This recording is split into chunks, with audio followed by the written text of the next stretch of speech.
देश में corona case 2700 के पार, 24 घंटे में 7 मौतें भी। केरल, महाराष्ट्र और दिल्ली में सबसे ज्यादा असर। देश में कोरोना वायरस डराने लगा है। कई महीनों की शांति के बाद संक्रमण तेजी से बढ़ने लगा है। कोविड केसों में 5 गुना उछाल आया है। कुल एक्टिव मामले 2700 पार हो गए हैं। स्वास्थ्य मंत्रालय ने लोगों से सतर्क रहने की अपील की है।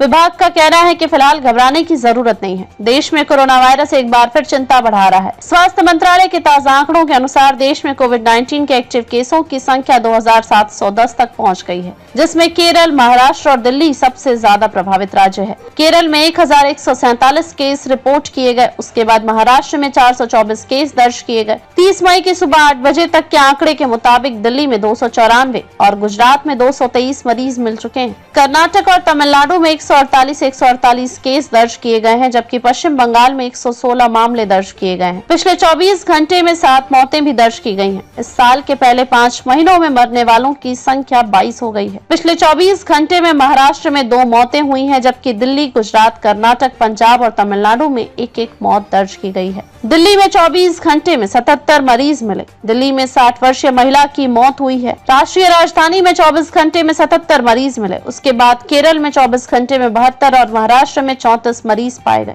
बीते सप्ताह 25 मई तक कोविड केसों में 5 गुना उछाल देखने को मिला था और आंकड़ा 1000 पार गया था। केरल में सबसे ज्यादा कोरोना टेस्ट किए गए हैं। संभवतः इससे वहां मरीज भी सबसे ज्यादा ट्रेस हुए हैं।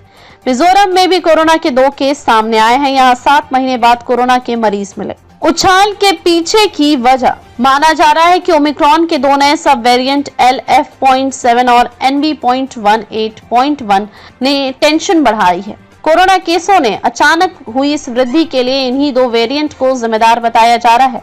हालांकि JN.1 अभी भी प्रमुख वेरिएंट बना हुआ है। अब तक विश्व स्वास्थ्य संगठन WHO ने LF.7 या NB.1.8.1 को चिंताजनक वेरिएंट के रूप में क्लासिफाइड नहीं किया है। हालांकि स्वास्थ्य मंत्रालय ने कहा है कि कोरोना के अधिकांश मामले हल्के हैं और घबराने की कोई जरूरत नहीं है। एक्सपर्ट ने सुझाव दिया है कि नए वेरिएंट में कुछ हद तक प्रतिरक्षा से बचने की क्षमता हो सकती है, लेकिन इस बात का कोई सबूत नहीं है कि वे लंबे समय तक गंभीर संक्रमण का कारण बन सकते हैं। इसके लक्षण काफी हद तक सामान्य फ्लू जैसे ही हैं। कुछ लक्षणों में बुखार, नाक बहना, गले में खराश, सिर दर्द और थकावट शामिल है।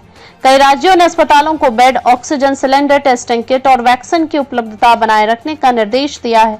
बुजुर्गों और पहले से बीमार लोगों को भीड़भाड़ वाले इलाकों में जाते समय मास्क पहनने की सलाह दी गई है। राज्यभर केस विवरण। अब तक केरल में 1147 केस, महाराष्ट्र में 424 केस, दिल्ली में 294 केस, गुजरात में 223 केस, कर्नाटक, तमिलनाडु में 148 case, Paschim Bengal 116 case, Rajasthan 51 case, UP 42 case, Puducherry 35 case.